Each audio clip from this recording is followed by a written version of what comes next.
Aprili 30. Jumatano, mwaka wa 2025. Baptism kamili inayookoa Asia, kuendelea Matendo 13:7. Ambaye alikuwa mtumishi wa liwali Sergio Paulo.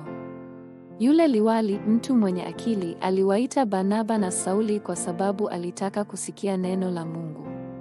Wewe, remnant, lazima uinue mnara usiotikisika kwa njia ya maombi. Kwa wakati huu, utaona mpango na agano la Mungu. Kisha safari itafunuliwa. Utaona lengo la Mungu lisilotikisika. Kipengele muhimu zaidi cha safari ni uponyaji. Unapoendelea kufanya hivi, mambo unayopaswa kufanya yatafichuliwa. Kwanza, lazima ufanye mambo matatu kupitia zama ya wikendi ya siku 3.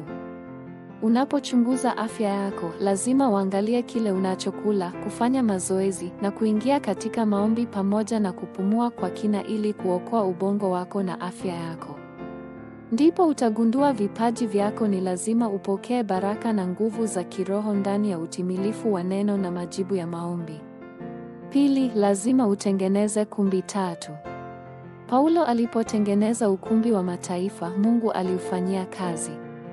Paulo alivunja nguvu za giza zilizofanya kazi juu ya mganga na kumponya msichana aliyekuwa na pepo. Huu ni ukumbi wa uponyaji. Mwishowe, alienda kwenye masinagogi na kutengeneza ukumbi wa watoto. Tatu, lazima uende kwa mataifa 237 na makabila 5,000 ili kutekeleza uinjilisti wa ulimwengu.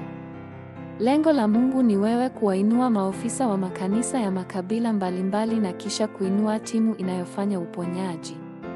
Hili ndilo jibu la siku zijazo. TCK ndiyo jibu la kupenyeza kwenye makabila 5,000. Hata Yusufu na Musa walikuwa TCK.